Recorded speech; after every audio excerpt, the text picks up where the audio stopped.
আসসালামু আলাইকুম। ক্লাস 7-এর সুপ্রিয় শিক্ষার্থীবৃন্দ, লার্নিং উইথ প্রিয়ার পক্ষ থেকে তোমাদের সবাইকে স্বাগত জানাচ্ছি। আমরা আজকে আলোচনা করছি তোমাদের ইউনিট 1-এর লেসন 3-এর পার্ট সি থেকে, এবং তোমাদের পেজ নং হচ্ছে 5। তোমাদেরকে ইনস্ট্রাকশনটা পড়ে শোনাচ্ছি। এখানে বলেছে, match the sentences in column A with suitable answers in column B. তার মানে হচ্ছে এখানে দুইটা অংশ দেওয়া আছে, এই পাশে একটা কলাম দেওয়া আছে আর এই পাশে একটা কলাম দেওয়া আছে। এখন এর সাথে বির অংশে তোমার মিল করতে হবে। ম্যাচ মানে হচ্ছে মিলানো, সেন্টেন্সেস মানে হচ্ছে বাক্যগুলো। অর্থাৎ এই যে কলাম এতে যে সেন্টেন্সগুলো দেওয়া আছে সেগুলার উপযুক্ত আনসার তুমি কি করবে, কলাম বি থেকে খুঁজে বের করে মিল করাবে। ঠিক আছে, এরপর দেখো, some answers in B may match more than one question.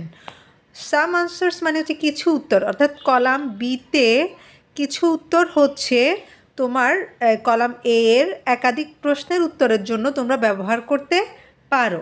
অর্থাৎ কলাম এতে তোমার কিছু কোয়েশ্চেন দেওয়া আছে আর কলাম বিতে হচ্ছে তার আনসারগুলো দেওয়া আছে, এবং আনসারের জন্য তুমি চাইলে একটা আনসার একাধিকবার ইউজ করতে পারো। তো আমরা প্রথমে দেখি কি লিখেছে কলাম নাম্বার 1-এ। কলাম এর নাম্বার 1-এ বলেছে, would you read the shopping list. হ্যাঁ, তুমি কি বাজারের তালিকাটা একটু পড়বে। এরপর বলছে 2 নম্বরে, will you go to the market please, অর্থাৎ তুমি কি দয়া করে মার্কেটে যাবে বা বাজারে যাবে।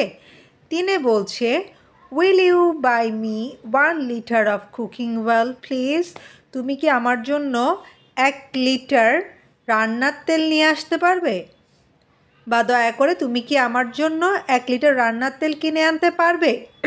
এরপর দেখো 4 নম্বরে বলেছে, would you buy me some rice, তুমি কি আমার জন্য কিছু চাল কিনে আনবে।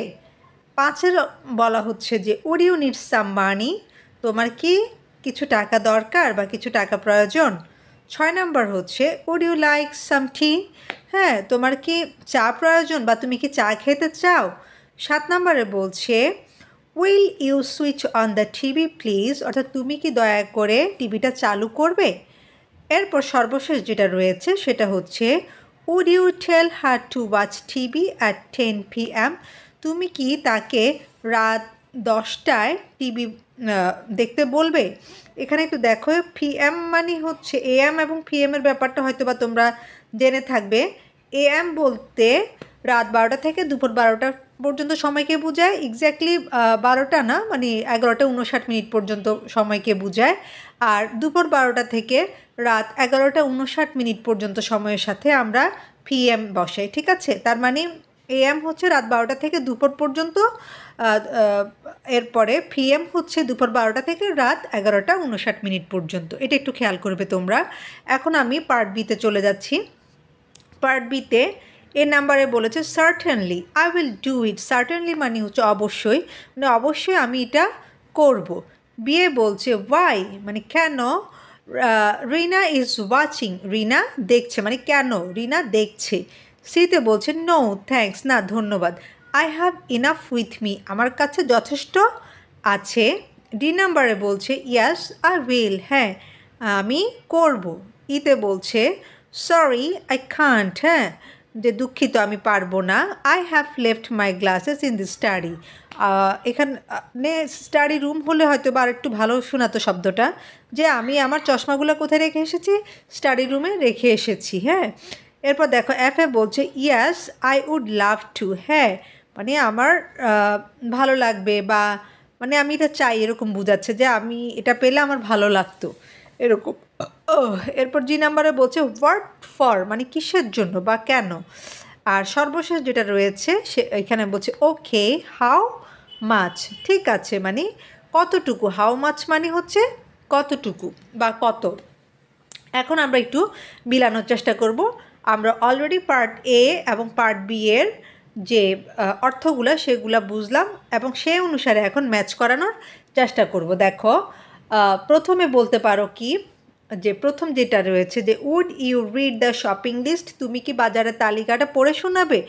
এখন যাদের হচ্ছে চোখে একটু দৃষ্টিশক্তির সমস্যা রয়েছে বা দেখতে পায় না ভালোভাবে, তাদের মধ্যে অনেকে হচ্ছে চশমা ইউজ করে, হ্যাঁ, তো সেজন্য সে কিন্তু এই লাইনটা বলতে পারে যে সরি আই কান্ট, মানে আমি পারবো না, I have left my glasses in the study. তো তোমাকে হয়তো বলছে যে তুমি কি শপিং লিস্টটা পড়ে শোনাতে পারবে, তখন তুমি বলছো যে না আমি পারবো না, আমি এটা আমার আমার চশমা রেখে এসেছি, ঠিক আছে। সুতরাং এর সাথে আমরা এর একটা মিল করাতে পারি। এরপর 2 নম্বরে যেটা বলেছে will you go to the market please, তুমি কি দয়া করে মার্কেটে যাবে। এখন এটাতে তুমি নাম্বার 2কে এর সাথে মিলাতে পারো যে সার্টেনলি, অবশ্যই, আই উইল ডু ইট, অথবা তুমি চাইলে এটাকে ডি এর সাথেও মিলাতে পারো। হ্যাঁ, আমরা কিন্তু একাধিক আনসার নিতে পারবো, বলা হচ্ছে যে একটা আনসারকে আমরা একাধিক প্রশ্নের জন্য ব্যবহার করতে পারবো। তো তোমাকে যেহেতু বলছে যে তুমি কি মার্কেটে যাবে, সেক্ষেত্রে তুমি বলতে পারো কি certainly I will do it, অথবা ডি নাম্বারটা বলতে পারো যে ইয়েস আই উইল, হ্যাঁ আমি যাব। তাহলে দেখো নাম্বার 2 এর সাথে তুমি এ অথবা ডিকে ম্যাচ করাতে পারো। এরপর দেখো 3 নম্বরে যেটা বলেছে will you buy me 1 litre of cooking oil please, তুমি কি আমার জন্য 1 লিটার কি আনতে পারবে, তেল আনতে পারবে। সেটাও তুমি কি করতে পারো, এই যে আগেরটার মতোই 2 এবং 3-এর ক্ষেত্রে এভাবে এ এবং ডি দুইটাই তোমরা ইউজ করতে পারো, মানে দুইটার অর্থই হচ্ছে হ্যাঁ আমি করব বা আমি পারবো এরকম, ঠিক আছে। তো তুমি 2 নাম্বারের জন্য যদি ডিকে নিয়ে থাকো, তাহলে 3 নাম্বারে তুমি কি করতে পারো, একে ব্যবহার করতে পারো, ঠিক আছে। 2 যদি ডি এর সাথে হয়, তাহলে 3-এ দিতে পারো এ, যে certainly I will do it, হ্যাঁ আমি এটা করবো বা আমি আপনাকে এনে দিব, এরকম বুঝাচ্ছি। এরপর দেখো 4 নম্বরে বলেছে would you buy me some rice, তুমি কি আমার জন্য কিছু চাল এনে দিবে। তাহলে এটা হতে পারে যে বলছে কিছু চাল, এখন কতটুকু চাল সেটা কিন্তু বলে নাই, তো সেজন্য আমরা কাকে ব্যবহার করতে পারি, সেজন্য আমরা হচ্ছে এইচ নাম্বারটাকে নিতে পারি এখানে, ঠিক আছে। তাহলে 4-এর সাথে আমরা এইচকে যোগ করতে পারি যে ওকে ঠিক আছে, হাউ মাছ মানে কতখানি আনবো। এখানে বলা হচ্ছে যে কিছু চাল এনে দাও, এখন কতখানি চাল সেটা কিন্তু বলে নাই, তো সেজন্য এই প্রশ্নটা করা যেতেই পারে যে হ্যাঁ ঠিক আছে, মানে কতটুকু আনতে হবে। ওকে, এরপর দেখো 5 নম্বরে যেটা বললো উড ইউ নিড সাম মানি, তোমার কি কিছু টাকা দরকার। তখন সে কিন্তু বলতে পারে যে নো থ্যাঙ্কস, না ধন্যবাদ, আমার কি আছে, I have enough with me, আমার যথেষ্ট আছে, ঠিক আছে। তাহলে দেখো 5 নাম্বারটা চলে যাচ্ছে কোথায়, 5 নাম্বারটা চলে যাচ্ছে হচ্ছে সি এর সাথে। ওকে, এরপর 6 নম্বরে দেখো উড ইউ লাইক সাম টি, মানে তুমি কি চা খেতে চাও বা তোমার কি চা খেতে ইচ্ছে হচ্ছে, এরকম প্রশ্ন যদি করে, তখন কিন্তু সে সহজে বলতে পারে যে yes I would love to, হ্যাঁ আমার খেতে ইচ্ছে করছে বা এটা খেলে আমার ভালো লাগবে, এরকম বোঝাচ্ছে। তাহলে দেখো এফ নাম্বারটা চলে যাচ্ছে হচ্ছে নাম্বার 6-এর সাথে, কেমন। এরপর দেখো will you switch on the TV please, তুমি কি টিভিটা চালু করবে।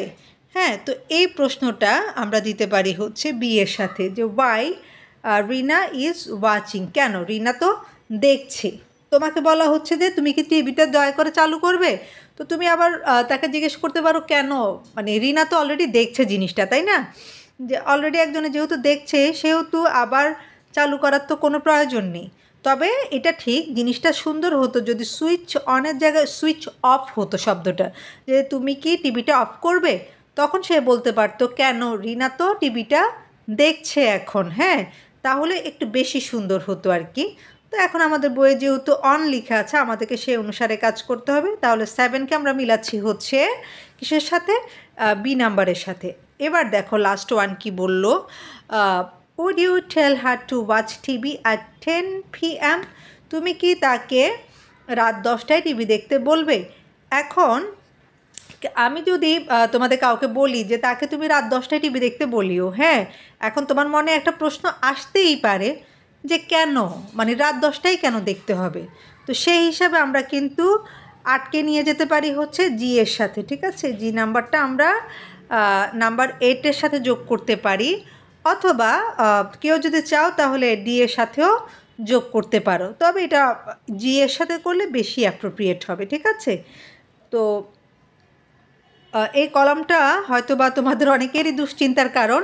তো আশা করছি যে আজকের এই ভিডিওটা দেখার মাধ্যমে তোমরা তোমাদের এই সমস্যাটার সমাধান করতে পারলে, তোমাদের দুশ্চিন্তা নিশ্চয়ই দূর হয়েছে।